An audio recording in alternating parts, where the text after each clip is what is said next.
तो good morning all of you. मैं हूं अर्पित शर्मा और आप मुझे जानते हैं इको वाले सर के नाम से। तो चलिए हम वापस आ चुके हैं अपने टॉपिक कंज्यूमर इक्विलिब्रियम पर। हमने लास्ट वीडियो में पढ़ लिया था consumer equilibrium in case of one commodity. अब हम पढ़ेंगे consumer equilibrium in case of two commodity. तो चलिए मेरे साथ। तो चलो शुरू करते हैं हम consumer equilibrium in case of two commodity. सबसे पहले मैं दोबारा से एक बार कंज्यूमर इक्विलिब्रियम समझा देता हूँ। कंज्यूमर इक्विलिब्रियम क्या होता है? देखो, कंज्यूमर इक्विलिब्रियम एक सिचुएशन होती है बच्चों, एक सिचुएशन होती है जब एक कंज्यूमर मैक्सिमम सेटिस्फैक्शन गेन कर रहा होता है। लास्ट क्लास में हमने पढ़ा था कि जब एक कंज्यूमर मैक्सिमम सेटिस्फैक्शन गेन कर रहा हो अपनी लिमिटेड इनकम में और गिवन प्राइसेस पे जो मार्केट में चल रहा है उस पर अगर एक उपभोक्ता अधिकतम संतुष्टि प्राप्त कर रहा है तो उस सिचुएशन को हम बोलते हैं कंज्यूमर इक्विलिब्रियम। और अधिकतम से मेरा मतलब है कि 1 रुपए में हमें पता है कि एक यूटिलिटी मिलती है, एक यूटिलिटी मिलता है। तो अगर 100 रुपए में खर्च कर रहा है तो मैक्सिमम वो 100 यूटिलिटी प्राप्त कर रहा हो, तब उसको हम बोलते हैं कि कंज्यूमर क्या है, इक्विलिब्रियम पे है। यानी कि जितना वो प्राइस पे कर रहा है उतनी ही सेटिस्फेक्शन वो पा रहा है। आई बात समझ में या नहीं आई? चलिए बात करते हैं दो इसकी, जब consumer equilibrium in case of two goods. ठीक है जी, चलिए देखिएगा। पहला गुड होता है हमारा गुड एक्स, दूसरा आ गया हमारा भाई गुड वाई। अब लास्ट क्लास में हमने जाना था कि गुड अगर कोई सिंगल कमोडिटी कंज्यूम कर रहा है तो उसको हम इक्विलिब्रियम पर कैसे लाते हैं? तो सिंपल सी बात है, हमने क्या किया था, हमने 1 रुपीज में कितनी यूटिलिटी मिल रही है उसको किस तरीके से लिखा था, MUX ओवर PX, और उसको कंपेयर करा था अपनी मनी इनकम से। MUM मतलब marginal utility of money. Simple है भाई। ये क्या था? ये था यूटिलिटी पर रुपीज। दोबारा से देख लो जरा, यूटिलिटी पर रुपीज, ठीक। और ये क्या था हमारा? ये था मार्जिनल यूटिलिटी ऑफ मनी। इसको हमने क्या कर दिया था, लेट कर दिया था। लेट MUM इतना 1 है, इसको 1 के बराबर लेट कर लिया था। याद आ रहा है थोड़ा सा? चलिए आगे चलते हैं। तो अब बात करते हैं इन दोनों गुड्स में किस तरीके से हम कंज्यूमर इक्विलिब्रियम समझेंगे। Good X and good Y, दोबारा से देख लो। तो गुड एक्स के केस में MUX ओवर PX बराबर होगा जब MUM के, तब कंज्यूमर इक्विलिब्रियम पर होगा। इसको मैं फर्स्ट इक्वेशन बना लेता हूँ, ठीक है। और इसमें क्या होगा, MUY ओवर PY जब बराबर होगा किसके, MUM के, तब कंज्यूमर इक्विलिब्रियम पर होगा। इसको मैं सेकंड इक्वेशन बना लेता हूँ। आ रही है बात समझ में? अब देखना जरा, जब हम एक साथ दोनों गुड कंज्यूम कर रहे हैं तो हम क्या करेंगे, दोनों इक्वेशन को कंपेयर कर लेंगे on the comparing of both side. जब कंपेयर किया हमने तो हमें क्या मिला, देखो दोनों की राइट हैंड साइड बराबर है, ये भी MUM है, ये भी MUM है। तो क्या होगा, जब एक सिंपल सा मैथ्स का एक फंडा है, जब दोनों की राइट हैंड साइड बराबर है तो दोनों की लेफ्ट हैंड साइड भी आपस में बराबर होगी। It means MUX over PX is equals to MUY over PY is equals to MUM। ठीक है जी, MUM। अब हमने क्या करना है, दोबारा से let MUM equals to 1। MUM को क्या लेट कर लिया, 1 लेट कर दिया। सिंपल है। अब क्या होगा, जब हमने MUM को 1 लेट किया तो हमारे पास इक्वेशन आई MUX over PX is equals to MUY over PY is equals to 1। Cross multiply करके फाइनल क्या आया, MUX over PX is equals to MUY over PY। आई बात समझ में? और इसी को हमने बोला कंडीशन ऑफ कंज्यूमर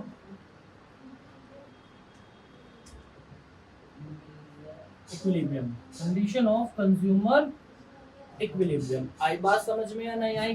तो बेटा हमें कंडीशन पता चल गई कि भाई कंडीशन क्या है कंज्यूमर इक्विलिब्रियम की।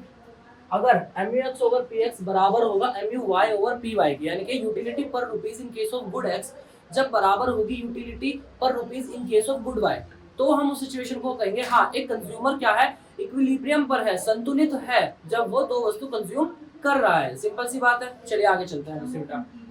लेकिन प्रॉब्लम तो तब आती है ना जब what if MUX over PX is not equals to MUY over PY। अब प्रॉब्लम तो ये है ना भाई, बराबर होगा तो संतुलित है, इक्विलिब्रियम पर है, कोई दिक्कत ही नहीं है। लेकिन जब बराबर नहीं होगा तब क्या सिचुएशन बनेगी, कैसे वो कंज्यूमर इक्विलिब्रियम पर आएगा, तब हम पढ़ते हैं। चलिए हम पहला केस ले लेते हैं। अगर बराबर नहीं है तो हमें पता है क्या क्या होता है। पहले केस में आता है if MUX over PX is more than MUY over PY। समझना जरा इसको ध्यान से। ये क्या दिखा रहा है, ये दिखा रहा है यूटिलिटी पर rupees in case of good X, और ये दिखा रहा है यूटिलिटी पर rupees in case of good Y. अब मान लीजिए एग्जांपल के तौर पर हम इस पे भी 1 रुपये खर्च कर रहे हैं और इस पे भी 1 रुपये खर्च कर रहे हैं, लेकिन इससे मिलने वाली यूटिलिटी जो है वो 5 यूनिट है और इससे मिलने वाली जो यूटिलिटी है वो 1 यूटिलिटी है, यूटिल्स। ठीक है जी, सिंपल। अब जब हमें पता चला कि हमें पर रुपीज में इसमें ज्यादा सेटिस्फेक्शन मिल रही है कंपैरेटिवली दिस, तो हम क्या करेंगे, हमने कंजप्शन ऑफ गुड एक्स बढ़ा दिया और कंजप्शन ऑफ गुड वाई घटा दिया। आई बात समझ में, क्योंकि सेटिस्फेक्शन जिसमें ज्यादा होगी उसको तो हम ज्यादा कंज्यूम करेंगे। तो हमने क्या करा, इसका कंजप्शन बढ़ा दिया और इसका कंजप्शन घटा दिया, जिससे क्या होगा, बहुत ही प्यारा सा काम होगा। क्या होगा भाई, लॉ ऑफ DMU काम करेगा। याद आ गया law of DMU, law of DMU। ठीक है जी, लॉ ऑफ DMU। भाई लॉ ऑफ DMU बहुत ही खतरनाक चीज है, ठीक है, ये हर जगह काम करने लगता है, ठीक, इससे बचकर रहा करो। तो इसमें क्या होगा, लॉ ऑफ DMU काम करेगा और जिससे जो मार्जिनल यूटिलिटी है, marginal utility of good X घटने लगेगी और in case of good Y बढ़ने लगेगी, क्योंकि हमें पता है लॉ ऑफ DMU डायरेक्ट भी काम करता है और इनडायरेक्ट भी काम करता है। यानी कि जब कंजप्शन बढ़ा देंगे तो लॉ ऑफ DMU की वजह से मार्जिनल यूटिलिटी घटने लगेगी पर यूनिट पर, जब कंजप्शन को रोक देंगे, कम कर देंगे, तो यूटिलिटी बढ़ने लगेगी हर एक यूनिट पर। आई बात समझ में या नहीं आई?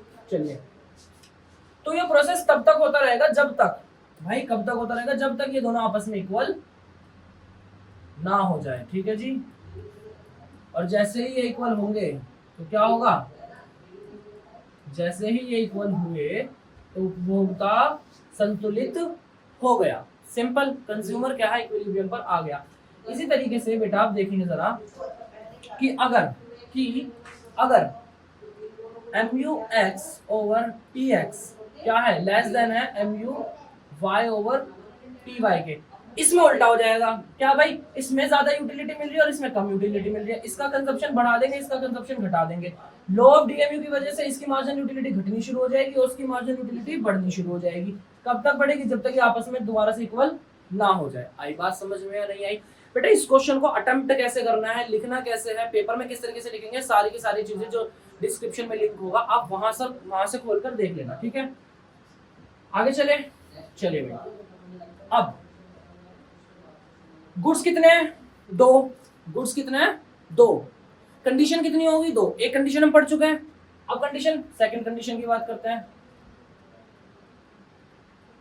भाई पहली कंडीशन तो हमने पढ़ ली कि पहली कंडीशन क्या है, पहली कंडीशन है हमारी MUX over PX must be equals to MUY over PY। ये इक्वल नहीं होगा तो भी हम पढ़ चुके हैं, अगर इक्वल नहीं होगा तो क्या केस बन रहा होगा। लेकिन इसके साथ साथ सेकंड कंडीशन का भी फुलफिल होना जरूरी होता है। आई बात समझ में? कैसे, सेकंड कंडीशन क्या है, सेकंड कंडीशन है हमारी MU must be full as consumption increases, as consumption increases। it means जब भी हम कंजप्शन बढ़ा रहे होंगे तो MU का घटना जरूरी है। it means law of DMU का काम करना जरूरी है। अगर ऐसा नहीं होगा तो क्या होगा बेटा, देखना भाई, जैसे मैं हूं मान लो, और मुझे किसी चीज को कंज्यूम करने से सेटिस्फेक्शन मिल रही है अच्छे वाली, मान लीजिए शाही पनीर की सब्जी है, लेकिन मैं उसको डेली खा रहा हूँ, सुबह दोपहर शाम, उससे मिलने वाली जो मार्जिनल यूटिलिटी है वो घटी नहीं रही, वो घट ही नहीं रही, कंजप्शन तो मैं बढ़ा दिया लेकिन मार्जिनल यूटिलिटी घट नहीं रही। उससे क्या होगा, उससे क्या होगा, मैं एक ही यूनिट को लाइफ टाइम कंज्यूम करता रहूंगा, विच इज अनरियलिस्टिक सिचुएशन, यानी कि जो कि बिल्कुल भी सच नहीं है। अगर ऐसा होगा, अगर ऐसा होगा तो मैं एक ही चीज को कंजप्शन करता रहूंगा, एक ही चीज का कंजप्शन बढ़ाता रहूंगा, दूसरी चीज पे शिफ्ट नहीं होगा, विच इज अनरियलिस्टिक, इसका मतलब जो कि सत्य नहीं है। अब अगर ऐसा नहीं होगा तो कंज्यूमर इक्विलिब्रियम कभी भी होगा ही नहीं। मतलब समझना बात को, अगर ये वाली सिचुएशन आ गई कि भाई ये मोर देन है और ये ज्यादा कंज्यूम करना शुरू कर दिया, ये कम कंज्यूम करना शुरू कर दिया, इसके ज्यादा कंजप्शन से मार्जिनल यूटिलिटी घट नहीं रही, तो क्या कभी भी कंज्यूमर इक्विलिब्रियम पर आ पाएगा जी? कभी नहीं आ पाएगा। आई बात समझ में? इसका मतलब पहली कंडीशन के साथ साथ दूसरी कंडीशन भी फुलफिल करना जरूरी है। आ गई बात समझ में? तो इतना था हमारा consumer equilibrium in case of two goods का कॉन्सेप्ट। ठीक है, नेक्स्ट वीडियो के लिए वेट करेंगे अगले दिन का। तब तक के लिए इस वीडियो को ज्यादा से ज्यादा शेयर करेंगे, सब्सक्राइब करेंगे चैनल को और कमेंट करेंगे क्या चीज समझ में नहीं आई है, क्या चीज समझ में आ गई है। तब तक के लिए बच्चों ऑल द बेस्ट और तैयार हो जाओ पेपर के लिए। ठीक है भाई, बहुत दिन हो गए अब बिना पढ़े, पढ़ना शुरू कर दो। चलिए, ऑल द बेस्ट।